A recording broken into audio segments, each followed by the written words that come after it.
혼란을 조장해서 정치적 이득을 취하려는 가짜뉴스 집단은 길거리 조폭보다도 더 나쁜 조폭입니다. 저 개인적으로는 격식지감을 느낍니다. 이전 정부 시절에 제가 국회 과방위에 몸담고 있으면서 가짜뉴스를 척결한다고 정부 차원에서 그럴 때 반대할 수밖에 없었습니다. 근데 이제는 가짜뉴스를 척결해야 한다는 입장으로 왔어요. 혹시 이것을 내로남불이라고 또 오해하실지 모르겠습니다. 그렇지 않습니다. 내로남불이 아니고 내로입니다. 지난 정권 시절에 그 가짜뉴스를 판단하는 기준은 객관적인 사실을 기초한 것이 아니었기 때문에 반대할 수밖에 없었습니다.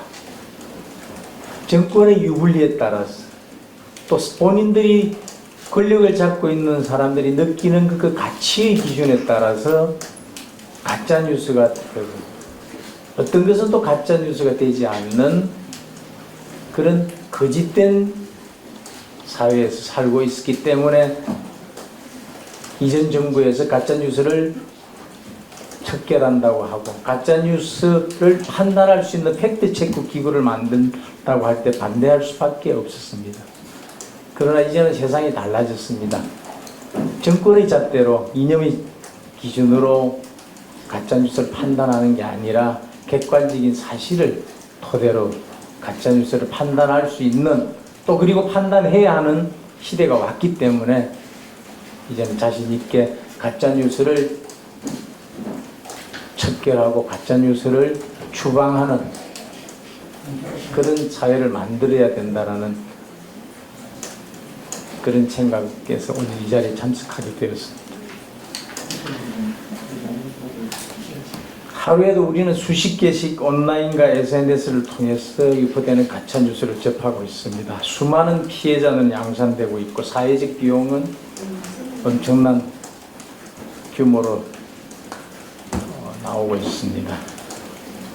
우리 서희조 사태에서 그리고 악성민원 학부모가 여당 삼선 국회의원의 허무맹랑한 계단이 보여져서 우리 당 국회의원이 곤욕을 치는 일도 있습니다.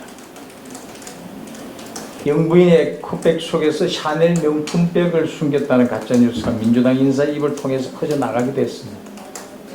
후쿠시마 관련 뉴스도 기승을 부리고 있습니다. IAEA는 유엔기구가 아니다라는 허위사실을 국회의원이 유포하기도 합니다. 광우병, 4대강, 세월호, 사드 괴담, 생태 땅, 윤지호 사건, 청담동 술자리, 후쿠시마 괴담, 가짜뉴스는 이제 우리 대한민국의 역사적으로 큰 혼란과 사회적 비룡을 초래하고 있습니다. 선동으로 사회를 마비시키려는 이 지긋지긋한 가짜뉴스의 역사, 이제는 끊어내야 합니다. 권력의 힘으로가 아니고 이념의 잣대로도 아닙니다. 오로지 진실의 힘으로 끊어내야 합니다. 카드라식 가짜뉴스가 사회의 혼란을 야기하고 피해자들에게 회복 불능의 피해를 끼치는 현실을 더 이상 방치해서는 안 될 것입니다.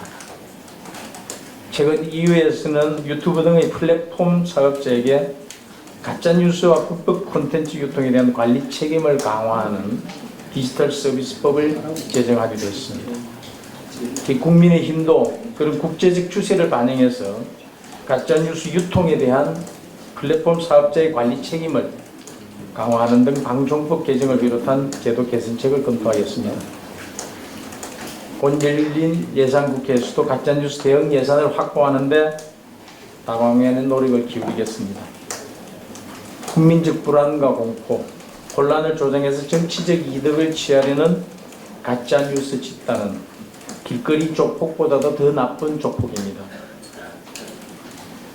사회 혼란을 노리는 악의적인 가짜뉴스에 대해서 철저히 파헤치고 응당한 책임을 지울 수 있도록 시스템을 정비해야 할 때가 라고 생각을 합니다.